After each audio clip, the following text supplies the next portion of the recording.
આ તીખું, ગળ્યું ને ખાટું ચટપટું લાલ મરચાંનું અથાણું જો એકવાર વિડીયોમાં બતાવેલી રીતે બનાવ્યું તો 1 વર્ષ સુધી ટકશે. થેપલા, ભાખરી, રોટલી હોય, ભજીયા કે પુડલા હોય, બધા સાથે મસ્ત લાગશે. વિડીયો તો તમને ગમશે જ તો લાઈક આપી રૂપલ્સ ટેસ્ટી ટ્રીટ્સ ને સબસ્ક્રાઇબ જરૂર કરજો. Happy cooking, enjoy eating. સૌથી પહેલા આપણે 300 ગ્રામ જેટલા મરચા લીધા છે. મરચા થોડા જાડા, થોડા કડક અને આવા શાઇન વાળા અને લીલી દાંડીના હોય ને તેવા લેવાના તો અથાણું બેસ્ટ બનશે. અને થોડા ડાર્ક કલરના લેવાના, એકદમ લાઇટ લાલ નહીં લેવાના.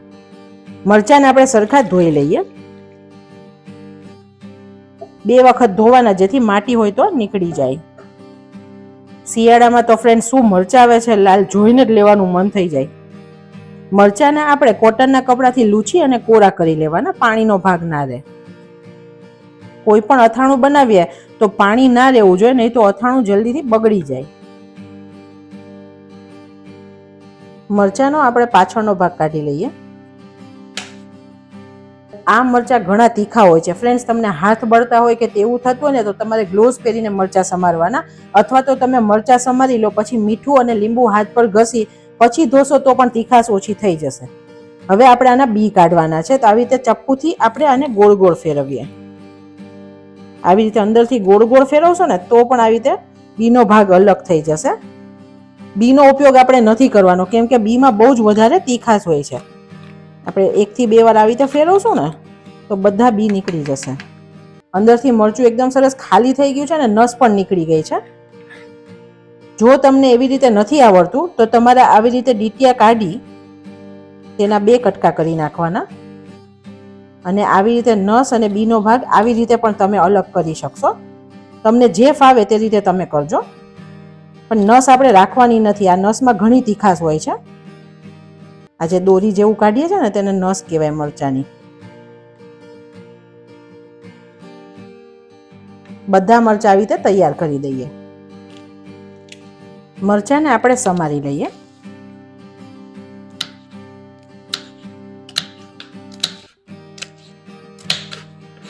હવે આપણે અથાણાનો એક મસાલો બનાવીએ. 1 ચમચી લીલી વરિયાળી લઈએ છીએ. અત્યારે 1 ટેબલ સ્પૂનનું માપ લઉં છું. 1 ચમચી અથાણાનો મસાલો એટલે કે મેથીયો મસાલો લઉં છું. આ મેથીયો મસાલો ઘરે બનાવવાનો વિડીયો પણ મેં અપલોડ કરેલો છે, ચેનલમાં તમે જોઈ શકો છો ને, લિંક મેં ડિસ્ક્રિપ્શન બોક્સમાં આપી છે. 2 ટેબલ સ્પૂન જેટલા રાઈના કુરિયા એડ કરું છું. આ રેડીમેડ જ મળે છે. અને અથાણાને ખાટો મીઠો સ્વાદ દેવા માટે 1 ચમચી જેટલો આપણે આમચૂર નાખીએ છીએ. આ બધું આપણે અધકચરું ક્રશ કરવાનું છે, પૂરો પાવડર નથી બનાવવાનો. મસાલો આપણો આવો અધકચરો ક્રશ થઈ ગયો છે જે પરફેક્ટ છે. એક પેનની અંદર અત્યારે આપણે 8 ચમચી જેટલું તેલ લઈએ છીએ. ફ્રેન્ડ્સ આમાં 2 રસ્તા છે. અત્યારે જે મેં તેલ લઈ અને હું જે માપે બનાવું છું ને તેમાં 1 વર્ષ સુધી અથાણું સ્ટોર થશે. જો તમારે ટેમ્પરરી એટલે કે 8 દિવસમાં ખાઈ જવું છે તો તમે 4 થી 5 ચમચી જેટલા તેલમાં પણ બનાવી શકો છો. ગેસની ફ્લેમ એકદમ સ્લો રાખીએ. 1 ચમચી જેટલું જીરું એડ કરીએ. ફ્રેન્ડ્સ આપણા કોઈ પણ અથાણા છે ને તે કેટલા બધા બેલેન્સ હતા. તમે એમ વિચારો ને, મસાલા તો લાલ મરચાંની ચટણી છે તે ગરમી આપે છે, તો તેને ડાયલ્યુટ કરવા, એસિડિટીને ડાયલ્યુટ કરવા માટે આપણે જીરું, વરિયાળી બધાનો ઉપયોગ કરીએ છીએ. મેથી મસાલો એડ કરીએ છીએ તો મેથી આપણા શરીરમાં વાયુને હરે છે, તો તે પણ શરીર માટે બેસ્ટ છે. તો અથાણામાં હંમેશા બધી વસ્તુ બેલેન્સ કરીને નાખવામાં આવતી કે જે આપણે બપોરે જમવામાં થોડા ઉપયોગમાં લઈએ ને તો શરીરને પૂરતું પોષણ મળતું હતું. જીરુંને થોડું સરખું થવા દેવાનું, નહીં તો તેલનો કાચો સ્વાદ લાગશે. અને તમને જીરુંમાં ખ્યાલ ના આવે તો 1-2 દાણા રાઈના નાખીને પણ તમે ચેક કરી શકો છો. રાઈ ફૂટે તો તમારું જીરું તૈયાર થઈ ગયું છે. અત્યારે જીરું સરસ થઈ ગયું છે. નાની અડધી ચમચી જેટલી હિંગ એડ કરીએ. હિંગનો સ્વાદ આમાં સરસ લાગે છે. અને 1/4 ચમચી જેટલી હળદર એડ કરીએ, જેથી કલર સરસ આવશે, કાચો સ્વાદ પણ નહીં લાગે. બધું સરસ થાય એટલે આપણે મરચાં એડ કરી દઈએ.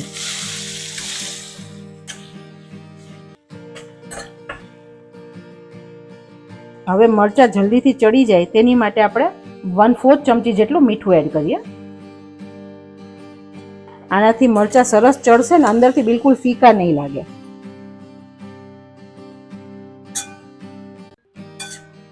હવે મરચાં કાચા છે તો એને 5 મિનિટ માટે ઢાંકીને ચડવા દઈએ. આપણે 30 થી 40% જેટલા મરચાં અત્યારે ચેડવીશું. 2-3 મિનિટ થાય એટલે એકવાર હલાવી લેવાનું અને ઉપર નીચે મરચાં કરી લેવાના. વાવ, કલર જ કેટલો મસ્ત છે ફ્રેન્ડ્સ. અત્યારે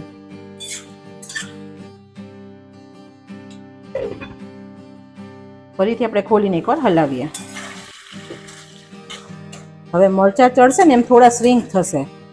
આપણે એક કાઢી અને ચપ્પુથી ચેક કરીએ. ખાસા બધા ચડ્યા છે, પણ હજુ આપણે 1 મિનિટ માટે તેને ખુલ્લા ચડવા દઈએ, પછી એડ કરીએ બધું. મરચા સોફ્ટ કરવા જરૂરી છે. એકદમ વધારે કડક હશે ને નાખશો ને તો જલ્દીથી સોફ્ટ નહીં થાય. તો અત્યારે પહેલા સોફ્ટ કરી લઈએ.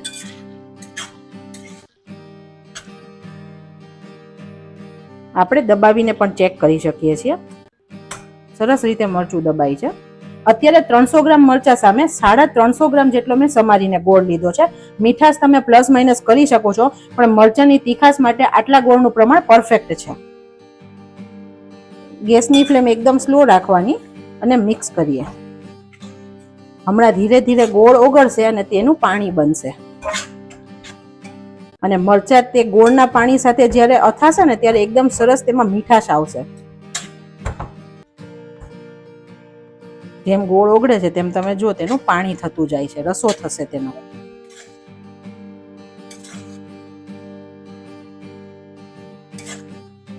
તીખાસ માટે મરચું તો છે જ, પણ આપણે તેને સારો કલર દેવા માટે 1 ચમચી કાશ્મીરી લાલ મરચું એડ કરીએ છીએ. આનાથી કલર સરસ આવશે. તમે જુઓ કેટલો મસ્ત કલર થઈ ગયો. હજી ગોળની ગાંગડી છે તો આપણે તેને ધીરે ધીરે ઓગાળીએ. ગેસની ફ્લેમ ફાસ્ટ નહીં કરવાની, નહીં તો ગોળ જલ્દીથી ડ્રાય થઈ જશે અને અથાણું સારું નહીં બને. તમે જુઓ અત્યારે કેટલો ગોળનો પતલો રસો છે, એકદમ પાણી જેવું છે. અને તમે હાથમાં લઈને બતાવો ને, થોડું સ્ટીકી ઓઇલ જેવું છે, કોઈ તાર બનતો નથી. હવે ઓલમોસ્ટ બધો ગોળ ઓગળી જવા આવ્યો છે. હવે આપણે આને ચેક કરવા માટે આવી રીતે સ્ટીલની એક પ્લેટ લેવાની અને થોડો રસો મૂકવાનો અને સેજ ઠંડુ થવા દઈએ. આને કોઈ વધારે તારવાળી ચાસણી નથી કરવાની. અત્યારે સેજ સ્ટીકી છે અને એક તાર બને છે તો આ પરફેક્ટ છે. આપણે જે મસાલો તૈયાર કર્યો તે પણ એડ કરી દઈએ.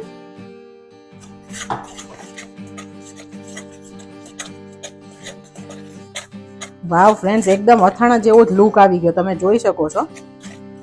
હવે તેને 1 મિનિટ માટે સાતડીએ, જેથી મસાલા સરખા મિક્સ થઈ જાય અને તેની કચાશ પણ દૂર થઈ જાય. આ ટાઈમે તમે મીઠું ટેસ્ટ કરી શકો છો. તમારા ટેસ્ટે ઓછું લાગે ને તો તમે અત્યારે એડ કરી શકો છો. હું પણ 1/4 ચમચી જેટલું મીઠું એડ કરું છું અને સરસ ખાટો મીઠો સ્વાદ દેવા માટે બીજું 1 ચમચી જેટલો આમચૂર એડ કરું છું. બસ, હવે આપણું અથાણું રેડી છે. તમને અત્યારે ઢીલું લાગે છે, પણ કલાક જેવું ઠંડુ થશે ને અને ગોળ ઠંડો થશે એટલે તે ઠીક થઈ જશે. તો અત્યારે આ પરફેક્ટ કન્સિસ્ટન્સી છે. તમે જુઓ કલર પણ સરસ આવ્યો છે, સરસ મસાલા પણ સતળાઈ ગયા છે અને બધું સરસ મિક્સ પણ થઈ ગયું છે. અન્નપૂર્ણામાની કૃપાથી મરચાનું બેસ્ટ ગળ્યું અથાણું બનીને રેડી છે. હવે આ અથાણાને આપણે 1 થી 2 કલાક માટે ઠંડુ થવા દેવાનું, જેથી તેની પરફેક્ટ કન્સિસ્ટન્સી આવી જશે. હવે ઠંડુ થયા પછી તમે અથાણું જોઈ શકો છો, કેટલું સરસ ઘટ થઈ ગયું છે, એકદમ પરફેક્ટ છે. આનાથી વધારે ડ્રાય હોય ને તો તમને ખાવામાં સારું ના લાગે. આ એકદમ પરફેક્ટ કન્સિસ્ટન્સી છે.